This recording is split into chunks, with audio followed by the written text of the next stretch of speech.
वक्रतुंड महाकाय सूर्यकोटि समप्रभ निर्विघ्नं कुर्मे देवो सर्वकार्येषु सर्वदा। ओम गं गणपतये नमः। राधे राधे। आइए सुनते हैं सावन मास संकष्टी चतुर्थी व्रत कथा। संकष्टी चतुर्थी का व्रत भगवान गणेश की कृपा पाने के लिए रखा जाता है। कहते हैं इस व्रत को करने से जीवन की सभी बाधाएं दूर हो जाती हैं। वैसे तो हर महीने में संकष्टी पड़ती है, लेकिन माघ महीने की संकष्टी सबसे ज़्यादा महत्वपूर्ण होती है। इस संकष्टी चतुर्थी पर चंद्रदेव की भी पूजा की जाती है। ये व्रत माताएं अपनी संतान के सुखी जीवन की कामना से रखती हैं। आइए सुनते हैं सावन संकष्टी चतुर्थी व्रत कथा। श्रावण श्री गणेश संकष्टी चतुर्थी व्रत कथा के अनुसार धर्मराज युधिष्ठिर ने किया था। जब धर्मराज राज्यच्युत होकर अपने भाइयों के साथ वन में चले गए थे, तब उन्होंने भगवान कृष्ण से अपने कष्टों को लेकर जो प्रश्न किया था, उस कथा को आप भी सुनिए। युधिष्ठिर भगवान कृष्ण से पूछते हैं कि हे पुरुषोत्तम, ऐसा कौन सा उपाय है जिससे हम वर्तमान संकटों से मुक्त हो सकें, हम लोगों को आगे किसी प्रकार का कष्ट न भोगना पड़े। कृपया ऐसा उपाय बताएं। अस्कत कुमार जी कहते हैं कि जब युधिष्ठिर विनम्र भाव से हाथ जोड़कर बार बार अपने कष्टों के समाधान का उपाय पूछने लगे, तो भगवान श्री कृष्ण ने कहा कि हे राजन, प्रत्येक कामनाओं को पूरा करने वाला एक महान गुप्त व्रत है। हे युधिष्ठिर, इस व्रत के बारे में मैंने कभी किसी को नहीं बताया। हे राजन, प्राचीन समय में जब सतयुग था, तब पर्वतराज हिमालय की कन्या पार्वती ने शंकर जी को पति के रूप में पाने के लिए घने वन में जाकर कठोर तपस्या की, लेकिन भगवान शिव प्रसन्न नहीं हुए। तब पार्वती जी ने गणेश जी का स्मरण किया।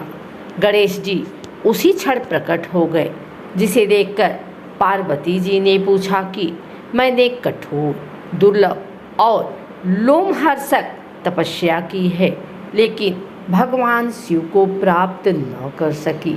कृपया करके आप मुझे अपने कष्ट विनाशक दिव्य व्रत, जिसे नारद जी ने कहा है, उसके महत्व के बारे में बताइए।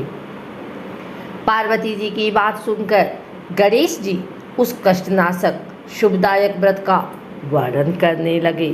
गणेश जी ने कहा, अत्यंत पुण्यकारी और समस्त कष्टनाशक व्रत को कीजिए, इससे आपकी सारी मनोकामनाएं पूर्ण होगी और जो व्यक्ति इस व्रत को करेगा उसे सफलता जरूर मिलेगी। श्रावण मास के कृष्ण पक्ष की चतुर्थी की रात में चंद्रदेव का पूजन करना चाहिए। उसी दिन मन में संकल्प लेना चाहिए कि जब तक चंद्रोदय नहीं होगा तब तक मैं भोजन नहीं करूंगी, अतः निराहार रहूंगी।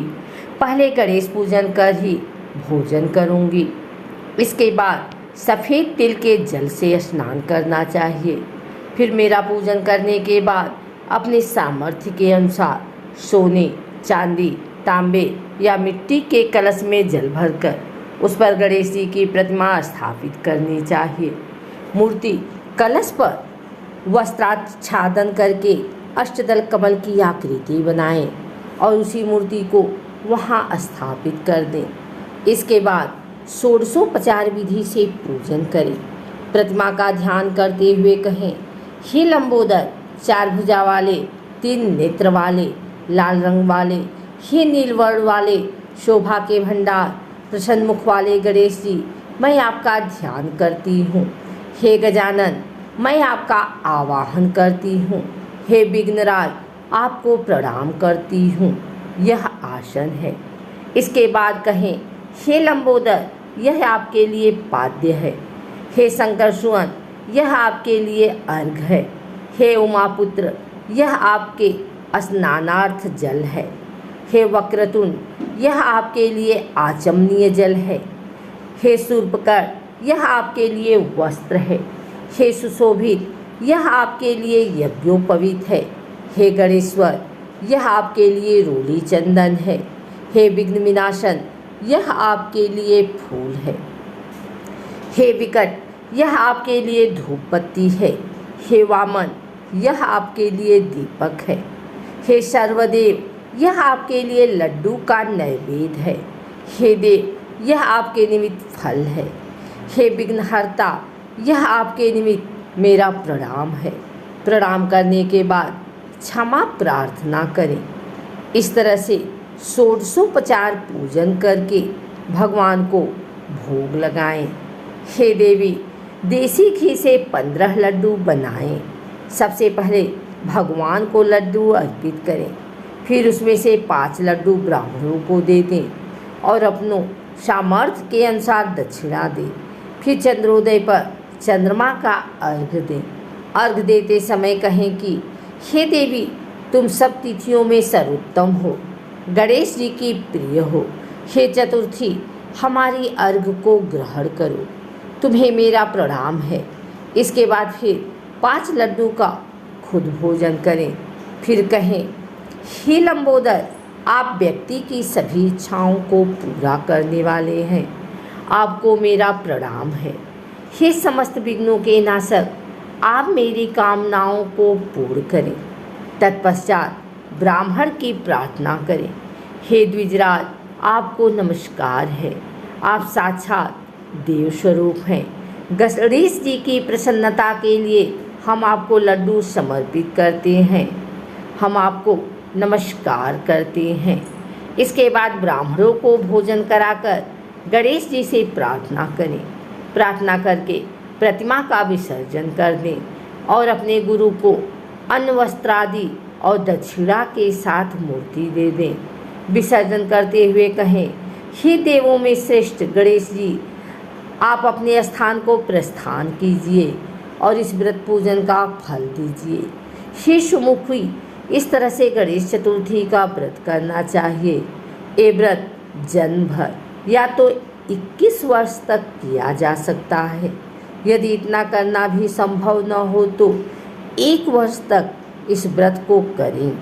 यदि ये भी संभव न हो तो वर्ष के 1 मास को तो अवश्य ही ये व्रत करें और श्रावण चतुर्थी को व्रत का उद्यापन करें।